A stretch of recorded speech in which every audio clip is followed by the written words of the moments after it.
Bien, esta es la semana 5 de esta neumatología para el camino. En esta semana, ¿qué podemos decir? Esta semana, la semana pasada vimos algo de los que estudiamos al Espíritu Santo en el Nuevo Testamento en la primera parte, vimos algunos aspectos de la promesa y del cumplimiento, ¿ya?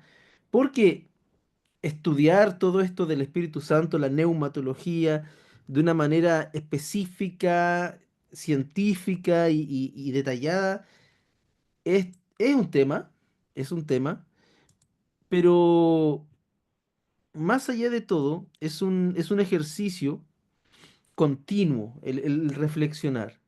Y muchas veces querer obtener una profunda erudición es como la primera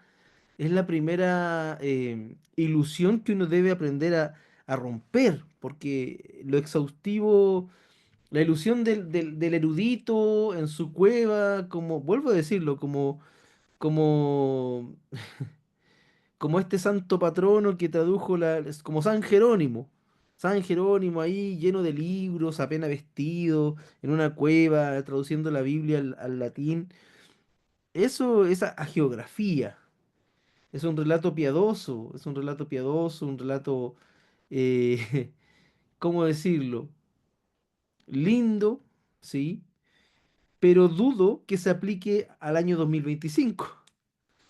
Lo dudaría seriamente. Porque hoy en día, y de hecho desde la revelación cristiana, todos hacen comunidad. Vivir en comunidad, y desde el mandato de Cristo y desde el mandato neumatológico, nos hemos dado cuenta que el Espíritu Santo es prometido y es enviado a la comunidad, a la iglesia, a los seguidores de Jesús, mm, no de la manera espectacular que por mucho tiempo se ha pensado, no de la manera popular me refiero. Esperábamos muchas veces reafirmar en los estudios teológicos, y mucha gente que espera reafirmar o dar doctrinas que ya están dichos. Pero sobre lo ya dicho tenemos dos caminos. Sin seguir diciendo lo mismo y así quizás perdernos de los desafíos actuales del año 2025 o cuestionarlo también. Y una tercera vía sería evaluarlo y tomar la actitud cristiana, cristológica, es decir, retener lo bueno. Y la idea de este estudio es eso, retener lo bueno. ¿Qué es lo bueno que nos ofrece la neumatología? Y mucho. La neumatología, en este caso, tenemos la neumatología paulina. Nos estamos centrando en los textos de Pablo para poder ver esta acción posterior. El Espíritu Santo ya fue prometido, ya llegó a la comunidad, ya está disponible, pero ya no viene y va, sino que se queda con los creyentes. En esto, Pablo, hay que reconocerle su espacio, hay que reconocerle el desarrollo teológico que trajo a la iglesia. Hoy, en este capítulo, nos centraremos en dos relatos: Gálatas, capítulo 5 del 22 al 23, y Efesios, capítulo 5 del verso 18. Y aquí interpretaremos dos pilares doctrinales que iluminan el proceso, eh, y nos ayudan a avanzar en nuestra comprensión de la acción del Espíritu Santo en el Nuevo Testamento, sin buscar una erudición, pero sí lograr agotar lo máximo posible desde estos pilares fundamentales del tema, ¿ya? Entonces, primero tenemos que, bueno, luego de haber roto estas ilusiones que generalmente la gente que no entiende, que no ha estudiado teología, tiene, hay que entender que desde nuestra comprensión, desde mi comprensión personal como docente, todo lo que enseña la Biblia desde el Nuevo Testamento en específico, y también tomando como centro a Cristo, como el centro exegético y hermenéutico desde quien yo me atrevo a hacer interpretación, todo es para ser cumplido, para ser obedecido, que es la dimensión que se ha perdido por mucho tiempo porque lo cerebral se ha comido a lo práctico. Entonces, lejos de ser estos dos pasajes recomendaciones meramente éticas o exageraciones de la acción del espíritu como una cuarta, quinta dimensión, estos pasajes describen una transformación integral del creyente. Se centra en la dimensión tanto individual y desde lo individual se proyecta hacia lo colectivo y de lo colectivo hacia lo individual. El creyente es un ser situado en una comunidad. De otra manera, el cristianismo no puede concebir a un creyente fuera de la vida comunitaria. Entonces, desde esa mirada paulina en este caso, tenemos que entender entonces que estos dones son para la edificación de quién? Del cuerpo de Cristo, ¿cierto? John Wesley centró su teología en la experiencia de la gracia que se perfecciona en amor, ¿cierto? Entonces, el fruto del Espíritu, que es lo que veremos ahora, los frutos del Espíritu, la plenitud del Espíritu, los frutos del Espíritu, ¿cierto? Como dos pilares de la acción del Espíritu Santo neumatológica en el Nuevo Testamento, son evidencias eh, tangibles de la obra divina. Y de esta perspectiva, mayoritariamente wesleyana, y también apuntando a la catolicidad, es decir, a los credos de la iglesia que ha creído en todas partes, por todo lugar, veremos nuestro entendimiento. Pablo, en estos pasajes, describe la plenitud del espíritu y la formación respecto a la formación de un carácter cristiano. ¿Ya? Primero, quisiera que viéramos un poco, y si me lo permite, voy a compartir voy a cambiar lo que estoy compartiendo y vamos a leer el pasaje. ¿Ya? Vamos a leer no hay nada mejor que leer el pasaje en sí.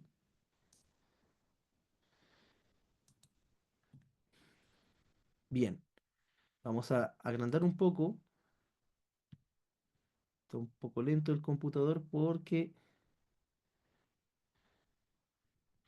Leamos, en el libro de Gálatas capítulo 5 desde el verso 16 leamos. Por tanto, dice el apóstol Pablo, digo, vivan según el Espíritu. No busquen, vamos a agrandar un poquito más para que se entienda. No busquen satisfacer sus propios malos deseos, porque los malos deseos están en contra del espíritu. Estoy leyendo según la Dios habla hoy, por si acaso. Y el espíritu está en contra de los malos deseos. El uno está en contra de los otros y por eso ustedes no pueden hacer lo que quisieran. Pero si el espíritu, nótese, para leer un pasaje hay que leer el contexto del pasaje, por eso estoy haciendo este ejercicio. Verso 18. Pero si el espíritu los guía, entonces ya no están sometidos a la ley. Es fácil ver lo que hacen quienes siguen los malos deseos, cometen inmoralidades sexuales, hacen cosas impuras y viciosas, adoran ídolos y practican la brujería, mantienen odios, discordias y celos. Ojo, la brujería, que tanto le gusta a muchos predicadores ir en contra de eso en específico, está en esta lista al mismo nivel de los odios, discordias y celos. Y parece que eso hay bastante en la iglesia hoy. Se enojan fácilmente, causan rivalidades, divisiones y partidismos. Son envidiosos, borrachos, glotones y otras cosas parecidas. Les advierto a ustedes, como ya antes lo he hecho, que los que así se portan no tendrán parte en el reino de Dios. Nótese, no tendrán parte en el reino de Dios. Y aquí vamos a nuestra parte. En cambio, lo que el Espíritu produce, y está haciendo un contraste, incluso en el griego, lo que el Espíritu produce es amor, alegría, paz, paciencia, amabilidad, bondad y fidelidad. La Reina Valera habla de los frutos del Espíritu. Estos son los frutos del Espíritu, pero los traductores de la Dios habla hoy entendieron mejor la declinación, cómo está conjugado el verbo, porque está conjugado en un continuum. Es decir, el Espíritu produce amor, la vida en el Espíritu Santo. Produce amor, alegría, paz, paciencia, amabilidad, bondad, fidelidad, humildad y dominio propio. Contra tales cosas no hay ley. Y los que son de Cristo Jesús ya han crucificado la naturaleza del hombre pecador junto con sus pasiones y malos deseos. Si ahora vivimos por el Espíritu, dejemos también que el Espíritu nos guíe. No seamos orgullosos ni sembremos rivalidades y envidias entre nosotros. Y espero que hasta se vaya entendiendo un poco cuál es la perspectiva, y aquí cambio un poco, la perspectiva paulina y también wesleyana de este asunto. El Espíritu Santo que ya está con la comunidad, que ya habita con la comunidad, aparece como un agente transformador del creyente. El Espíritu Santo transforma al creyente. ¿Para qué? Para una vida, ¿para qué? Y mediante la vida cristiana. ¿Para qué? Para que esta vida se conforme con la voluntad de Dios. Entonces, tanto el fruto como la plenitud del Espíritu Santo serán las evidencias visibles de esta habitación sacra, de la habitación del Espíritu Santo entre la gente. Leamos el otro pasaje que está en Efesios.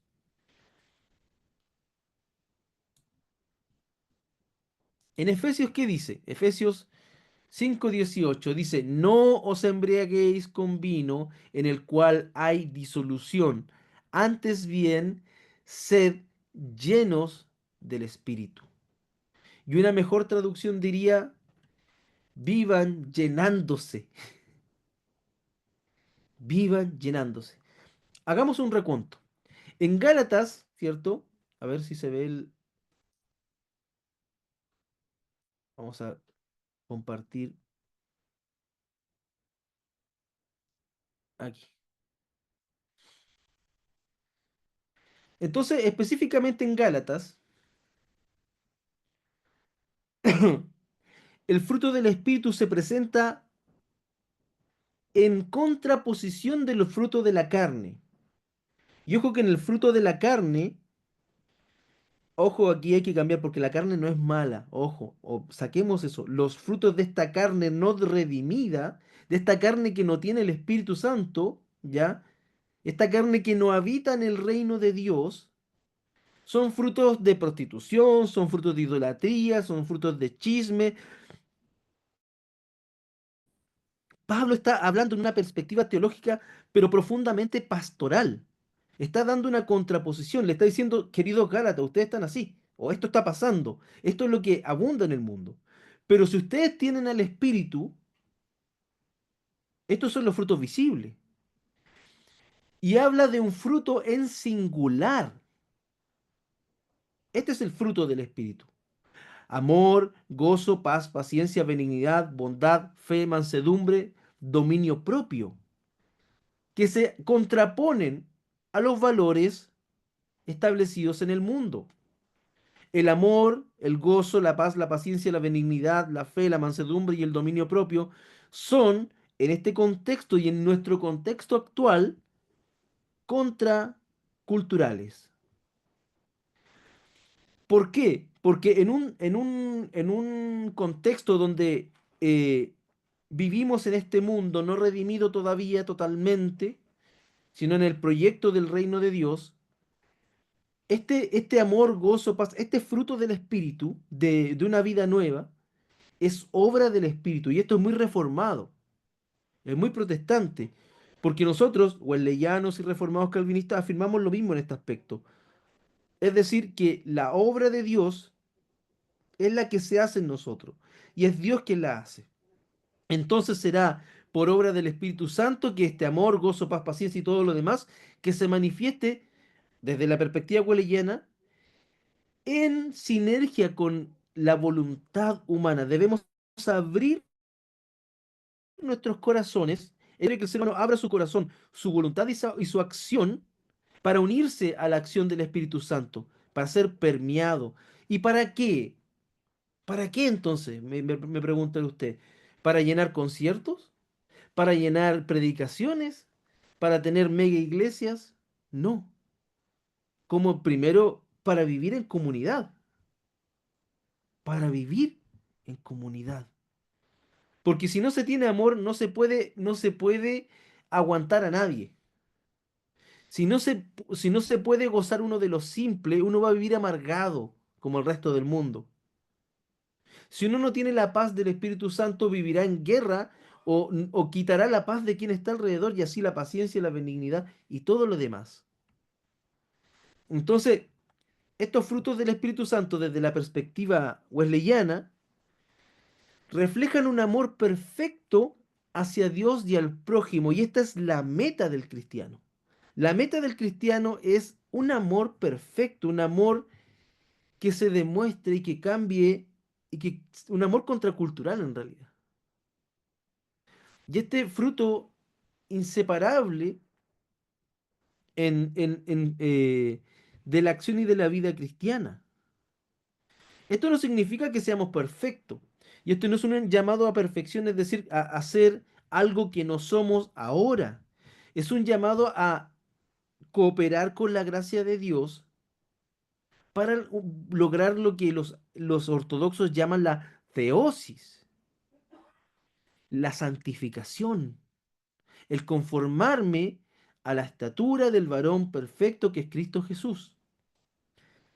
Entonces, estas son frutos del Espíritu y son virtudes que expresan eh, la vida en comunidad y justicia del reino de Dios, que es la comunidad cristiana. Y este fruto del Espíritu nos ayuda a vivir en comunidad. Entonces, esto debiera hacernos una especie de retruécano de nuestra visión, porque ¿qué estamos viendo? Específicamente quienes creemos en Pentecostés, quienes afirmamos la vigencia de los dones. Los dones son para la edificación del reino de Dios. Y la edificación solamente se hace de manera de un amor contracultural. Ahora, otro versículo que es el segundo pilar de esta exposición es la llenura del Espíritu Santo. Y esta llenura es un imperativo. Es un imperativo.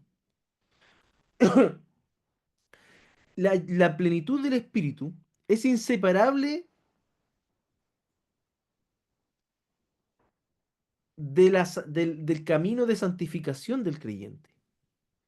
El creyente, a ver, la exhortación de Pablo en Efesios 5:18 se entiende como un llamado constante a vivir bajo el control del Espíritu. Se enseña la, se enseña esta plenitud, se enseña de manera mala. ¿Por qué me dirá usted? Porque, si me permiten,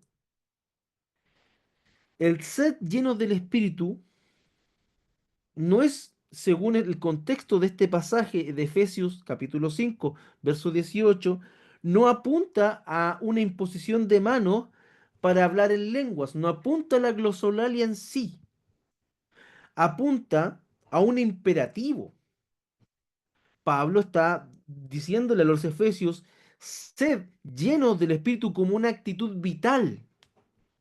Por una parte, Pablo a los Gálatas los llama y contrasta, dice, estos son las obras de la carne, estos son los frutos del Espíritu, ustedes vivan, ¿cierto?, bajo los frutos del Espíritu, den frutos espirituales. En cambio, en Efesios está diciendo también, a los Efesios está diciendo, sed llenos del Espíritu. Y está presentando esta llenura del Espíritu continua, como una acción continua, en contraste con la embriaguez.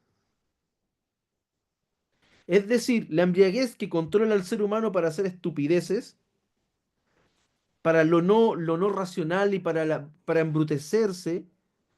Ojo que la Biblia hace una distinción entre beber vino, lo cual es válido, y la embriaguez, lo cual es un desorden, es un deseo desordenado. Entonces, Pablo plantea, no sean como aquellos que se llenan de mosto, sino que llénense del Espíritu. Pero no como un evento único, sino como una disposición continua a ser llenados. ¿Y ser llenados para qué? para lo que estábamos hablando atrás en Gálatas, para dar frutos de amor, gozo, paz, paciencia, benignidad, bondad, fe, mansedumbre, dominio propio. Esta gracia, y esto es lo que Wesley a esta gracia la llama como la perfección, porque quien no habla de que la gente, o sea, quienes somos de esta corriente, no podemos somos positivos, antropológicamente positivos, entonces creemos y afirmamos que es posible alcanzar esta perfección. Pero ¿cómo me dice usted nadie es perfecto? Convengamos, nadie es perfecto. Pero a esta perfección que está hablando Wesley se está refiriendo a una inclinación profunda, a un cambio hacia, a una vida totalmente poseída por el amor, por el amor hacia Dios y por el amor hacia el prójimo. Y esto no es algo perfecto, esta perfección no es perfecta, será perfecta, pero esta perfección wesleyana apunta a una actitud vital, a una manera de discipulado. ¿Y cómo logramos este discipulado? ¿Cómo logramos esta perfección? ¿Cómo logramos vivir en esta llenura de espíritu? Y aquí es donde la iglesia da tres elementos que quizás sean de tan pedestre, muchas veces se nos olvida de la importancia: la oración, la lectura continua de las escrituras y participar continuamente de los medios de gracia que para nosotros los protestantes son la Eucaristía o comunión o Santa Cena, ¿cierto? Y en el caso de quienes no han entrado al pacto, que no han entrado, que no, que son recién conversos, el bautismo y Santa Cena. Pero específicamente apunta aquí a la Santa Cena. Bautismo una vez en la vida, ¿ya? Pero la Santa Cena de continuo, como medio de gracia. Porque la Eucaristía, la Santa Cena, celebrada y recibida continuamente, hay una gracia de Dios. Somos reforzados en nuestra fe. Y eso lo dio Cristo, no es algo que se le haya inventado algún teólogo. Eso Jesús lo dijo. Haced esto en memoria de mí todas las veces que fuera necesaria. Y lo da como un medio de gracia y lo ordena. Los hermanos bautistas lo llaman ordenanza. Y sí, es claro, tienen razón. Entonces, eh, esta vida llena del Espíritu desde el Nuevo Testamento es una vida sostenida por la vida en comunidad, esta vida espiritual.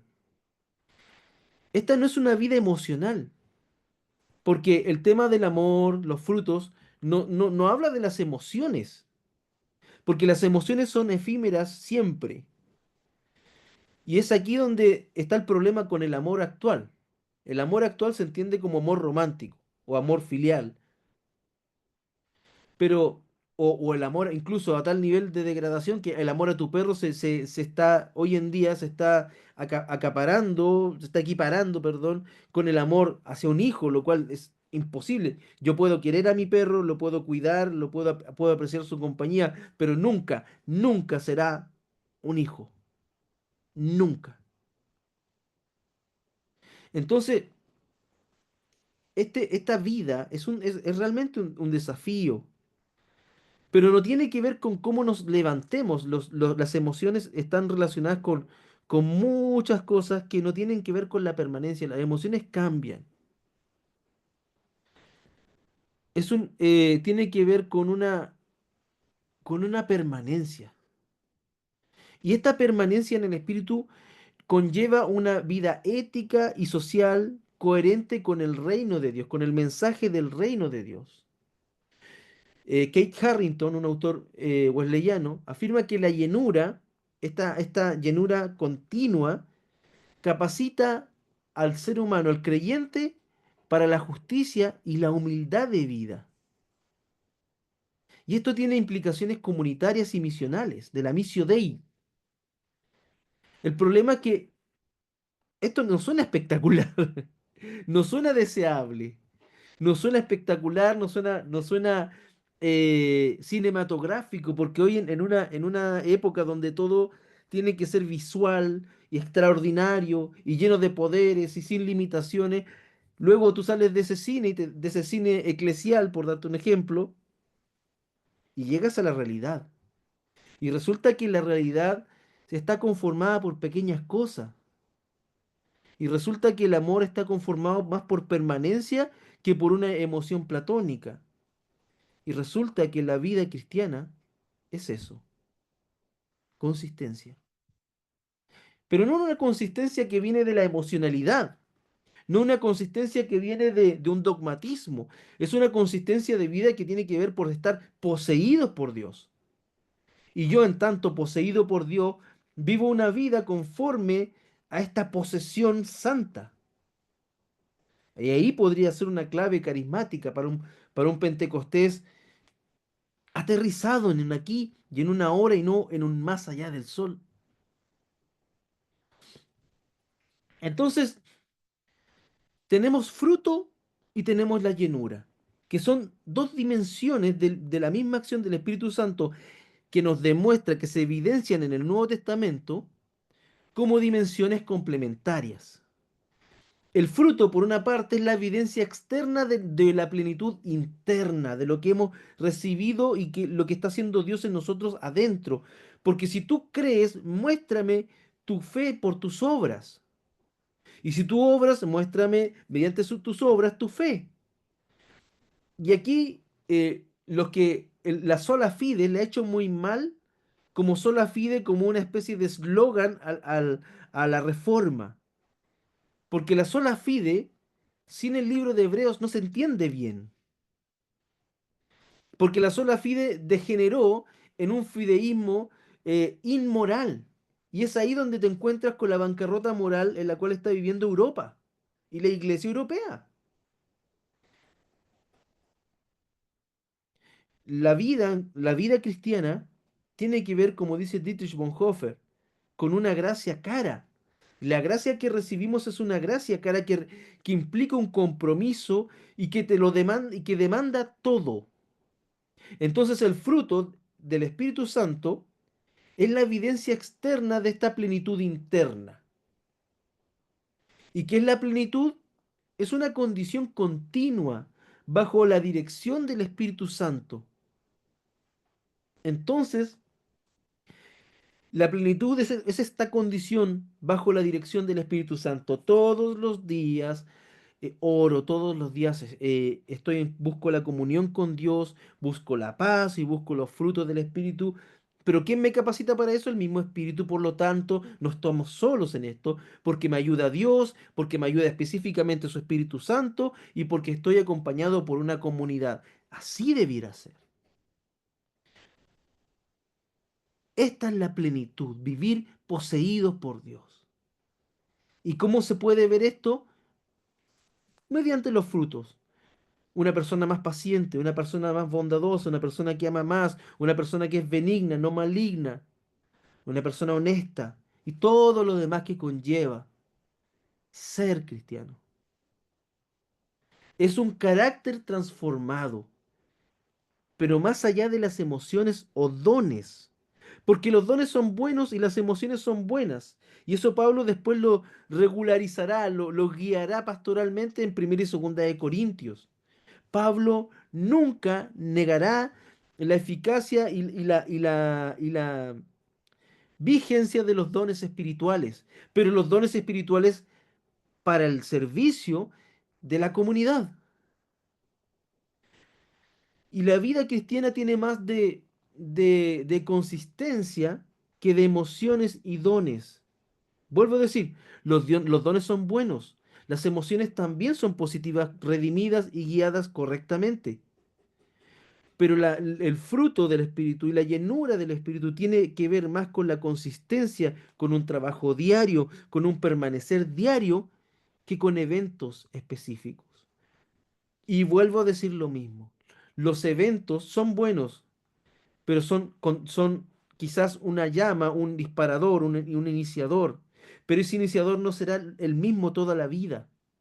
Y es por eso que estamos llenos de cristianos y cristianas sin una vida espiritual profunda, sin una búsqueda de Dios verdadera y que sea consistente a través de la vida. Dice la Escritura, el inconstante, ¿cierto? Es inconstante en todos sus pasos. La persona de doble ánimo. Y el doble ánimo es la antítesis de la vida del fruto y la llenura del Espíritu Santo. Entonces vamos viendo que el Nuevo Testamento y cómo se mueve el Espíritu Santo es mucho más práctico y también al mismo tiempo más desafiante de lo que pensábamos. No tiene que ver solamente con dones espectaculares y maravillosos, no tiene que ver con cosas, con show business. Tiene que ver con el aquí, con el ahora, con lo que se debe hacer. Tiene que ver con mucha lágrima, tiene que ver con mucho perdón, porque esto no se logra solo, de ninguna manera. A nivel de la dimensión comunitaria y misional, esta plenitud, esta llenura y fruto del Espíritu Santo nos ayuda y nos capacita para una vida vivida en comunidad. Y entonces la vida en comunidad se convierte no solamente en el culto o en el servicio o en la misa del día domingo, sino que se convierte en una forma de vivir, en un espacio de corrección y de crecimiento. La iglesia llena del Espíritu Santo es capacitada para la misión en el mundo. Eso es una iglesia carismática. Una iglesia madura es una iglesia carismática. O sea, una iglesia con el fruto del Espíritu Santo y con la llenura del Espíritu Santo es una iglesia madura. Y una persona, y esto es hasta biológico, un organismo cuando madura, ¿qué es lo que sucede? Se convierte en fecundo. Y las iglesias que se mueren y los grupos que se mueren son grupos que no apuntan a una madurez cristiana. Apuntan a eventos y viven de evento en evento. Del concierto y del concierto tienen que pasar al evento uno y del evento uno al evento 2 y después vienen las convenciones y de la convención uno a la convención 2 y de la convención 3 a la convención 4 y van de evento en evento, de acción en acción y de tan militantes se convierten en militontos porque en ningún momento se sientan, como dijo Jesucristo, quien va a hacer algo debe sentarse a ponderar cuáles son sus recursos, ¿cierto? Como el general en la batalla. Y el problema es que la iglesia de tan militante, de evento en evento, pierde la dimensión de lo importante. El proyecto del reino de Dios, que se hacen acciones más sencillas que llenar un estadio. La iglesia capacitada, según la reflexión de Fred Sanders, la iglesia llena del Espíritu está capacitada para la misión en el mundo y yo añadiría, un cuerpo maduro está listo para dar nueva vida. ¿Y esto qué será? ¿En qué se transformará? ¿En qué se traduce? En la extensión del reino mediante la justicia y la misericordia. ¿Mediante qué? El servicio y el testimonio como fruto de una santificación, como proceso vital y como actitud vital. Entonces, el fruto y la llenura del Espíritu son una realidad integral que tiene que ver con justicia, que tiene que ver con hacer el mundo un mejor mundo cada vez, un día a la vez, desde mi vida, pasando por mi casa, por mi familia, de mi familia, pasando por mi barrio, de mi barrio, pasando por mi comuna y así. Desde, y esta santificación como proceso continuo es mucho, mucho, mucho más esperanzadora, mucho más plena, mucho más graciosa que vivir de evento en evento. La gracia de Dios mediante esta santificación por el Espíritu Santo renueva al cristiano y lo capacita para la misión. Entonces, estos pasajes de la acción del Espíritu Santo en el Nuevo Testamento bajo la visión paulina son un llamado a vivir en el poder del Espíritu. a vivir en el poder del Espíritu, cambiando, ¿cierto? Por el Espíritu, ¿cierto? En cada dimensión de la vida, partiendo desde lo individual, lo colectivo, lo comunitario y así. Porque solo de esa manera, querido, solo de esa manera, queridos, podremos cambiar el mundo, hacer lo que decía, lo que fue un lema en los 90, hacer una diferencia. Pero es necesario volver a las justas medidas, porque está todo muy lindo eso del mainstream evangélico, está muy lindo eso de evento en evento, está muy lindo eso de la música cristiana, de los guetos cristianos que llamo yo, está muy lindo eso de las películas cristianas y todo lo que quieran hacer cristiano. Pero cerrarnos en ese gueto no es vivir la vida cristiana. La vida cristiana es meterse en el fango de la vida. Porque solamente en el fango de la vida, en la basura, estoy haciendo metafórico, solamente en lo real está la vida de verdad. Porque de otra manera hagamos gueto. Pero si hacemos gueto, nunca podremos, si vivimos entre médicos cristianos, escuela cristiana, todo cristiano, ¿cierto? No vamos a llegar a cambiar nada. Porque si fuera esa la intención de Cristo, Cristo lo hubiera dicho en los evangelios. ¿Y qué hizo Cristo? La santidad de Cristo. El Espíritu Santo que cuando el Espíritu Santo, cuando Él predica, la primera predicación, el Espíritu Santo está sobre mí y me ha enviado ¿para qué? Entonces la acción dinámica del Espíritu Santo me envía, me capacita y me envía para. Y Jesús nos muestra un modelo carismático y nos muestra la acción. Eso lo vimos la semana pasada. Y esta semana vemos cómo eso también se puede vivir en nuestras vidas. Y es necesario que sea así. Estos tiempos requieren una iglesia madura, un cristianismo que entre en diálogo, porque en serio, estos frutos del Espíritu, como nos expone el apóstol Pablo, no son frutos tan débiles y el Espíritu Santo, como tercera persona de la Trinidad, no es tan débil que se vaya a afectar. Hoy, Claudio, hoy Cristian fueron a hablar con prostitutas para hablarles del Señor. Hoy no, fueron a hablar con ladrones. Hoy no, se juntan y comen junto con pandilleros. Si tú crees que tu Dios es tan débil que necesites vivir siempre en un gueto, apartado de todo, porque si no pierdes la santidad, ese no es el Dios verdadero, el Dios de la vida, al cual adoramos los cristianos. Es necesario volver a formular y revisar lo que hemos creído, porque mucho de lo que se nos ha enseñado ha sido basura. Tenemos que volver a las escrituras, tenemos que volver a las escrituras, tenemos que volver a la fe, tenemos que volver a la fe, tenemos que volver al cristianismo simple y sencillo, que de tan sencillo hoy, nosotros tan deformados, se nos hace demasiado complejo.